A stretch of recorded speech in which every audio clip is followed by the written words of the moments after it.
IPL এর বর্তমান defending champion হচ্ছে কেকেআর, অর্থাৎ 2024 সালের আইপিএল এর চ্যাম্পিয়ন হয়েছিল কলকাতা নাইট রাইডার্স। এন্ড ইতিমধ্যেই তারা আইপিএল 2025 এর জন্য নিজেদের দল গোছায় ফেলছে।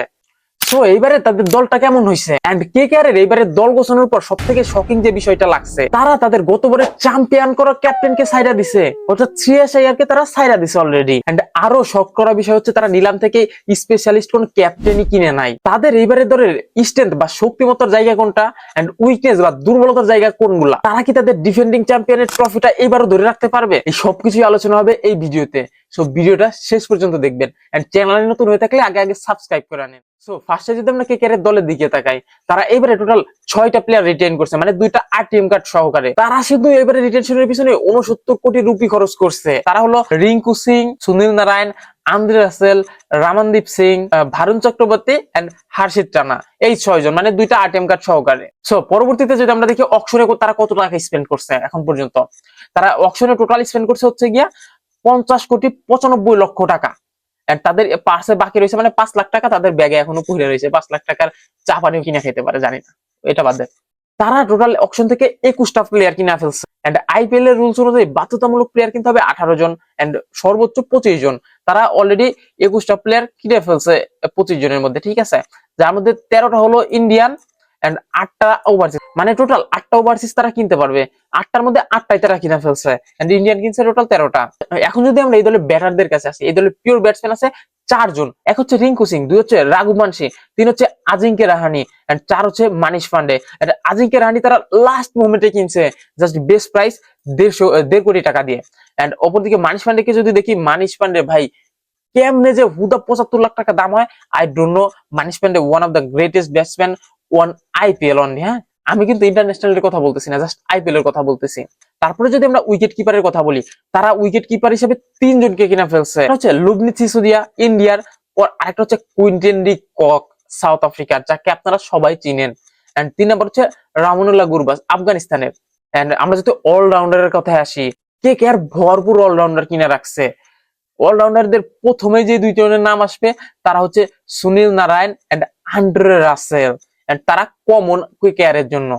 তারপরে যদি আমরা আসি রামানদীপ সিং, সেও একজন অলরাউন্ডার, আনকুল রয়, সেও একজন অলরাউন্ডার, এন্ড রবম্যান পাওয়েল আরেকটা ওভারসিজ প্লেয়ার, সেও একজন অলরাউন্ডার, এন্ড ভেনকি আয়ার ভেনকেটেশ আয়ার, যাকে তারা 23.75 কোটি টাকা দিয়ে কিনছে, ভাবা যায়। সেও একজন অলরাউন্ডার, এন্ড মইন আলী, যাকে তারা বেস্ট প্রাইস 2 কোটি টাকাটা কিনছে। এখন যদি আমরা বোলারের দিকে আসি, এক আছে ভারুণ চক্রবর্তী, যাকে তারা রিটেইন করছে 12 কোটি টাকা দিয়ে। তারপর আছে হর্ষিত রানা, অলরাউন্ডার, ভালো অলরাউন্ডার, তাকে 4 কোটি টাকা দিয়ে তারা রিটেইন করছে। তারপর আছে ভাইবা ওরেরা, যাকে তারা 1,80,00,000 টাকা দিয়ে কিনছে। মায়াঙ্ক মার্কান্ডে 30 লক্ষ টাকা দিয়ে, এই সেই মায়াঙ্ক মার্কান্ডে যে কিনা মুম্বাইতে খেলতো। তারপরে উমরান মলিক 75 লাখ টাকা দিয়ে কিনছে, the fastest bowler of India, কিন্তু তাকে তারা কোনো পাত্তাই দিতেছে না রিসেন্টলি। তারপর আছে অ্যান্ড্রিক নরকে, তাকে 6,50,00,000 টাকা দিয়ে কিনছে অ্যান্ড্রিক নরকে। তারপর আছে হলো স্পেন্সার জনসন 2,80,00,000 টাকা, তাই মূলত অ্যান্ড্রিক নরকের রিপ্লেসমেন্ট হিসাবে রাখছে জনসন রে। কেননা নরকিয়া যখন ইনজুরিতে পড়বে তখন এর চান্স থাকবে বেস্ট 11 আসার। তাছাড়া সচরাচর বেস্ট 11-এ আমরা স্পেন্সার জনসনকে দেখতে পাবো না, ঠিক আছে। এখন যদি আমরা বলি কেকেআর টিমটা কেমন হয়েছে, কেকেআর টিমটা এক কথায় ওভারঅল সব দিক দিয়ে মিলে বেস্ট হয়েছে উইথাউট এ ক্যাপ্টেন। ক্যাপ্টেন ছাড়া দলটা অসাধারণ হয়েছে। এখন যদি তার একটা যোগ্য ক্যাপ্টেন এখান থেকে গইরা তুলতে পারে, দেন ইট উইল বি বুম, তারা এইবারও চ্যাম্পিয়ন্স ট্রফিটা ধরে রাখতে পারে। আমরা যদি এবারে বেস্ট 11 এর কাছে আসি, এন্ড বেস্ট 11টা কেমন হইতে পারে, Quinton de Kock and Sunil Narine open করতে পারে। এন্ড নাম্বার 3 তে আসবে ভেনকেটেশ আইয়ার, ইটস কনফার্ম, ঠিক আছে। ভেনকেটেশ আইয়ারকে তারা মোটেই বসায় রাখবে না, 23,75,00,000 রুপি তার পিছনে খরচ করছে ব্রো। রাঘুবংশী 4 নম্বরে খেলতে পারে।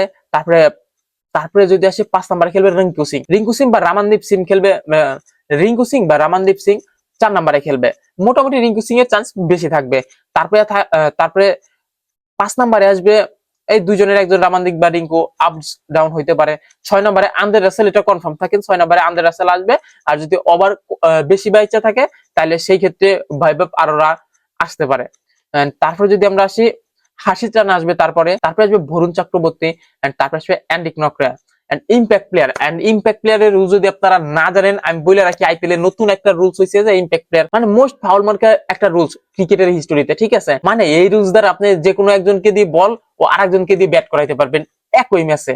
সো সেই ক্ষেত্রে ইম্প্যাক্ট প্লেয়ার হইতে পারে আজিঙ্কে রাহানে এন্ড মায়াঙ্ক মারকান্ডে, এই দুইটা প্লেয়ার ইম্প্যাক্ট প্লেয়ার হইতে পারে কলকাতা। এখন যদি আমরা সেই কলকাতার শক্তিমত্তা কি, কলকাতার সব থেকে বেশি শক্তিমত্তা হচ্ছে গিয়া অলরাউন্ডার গুলা।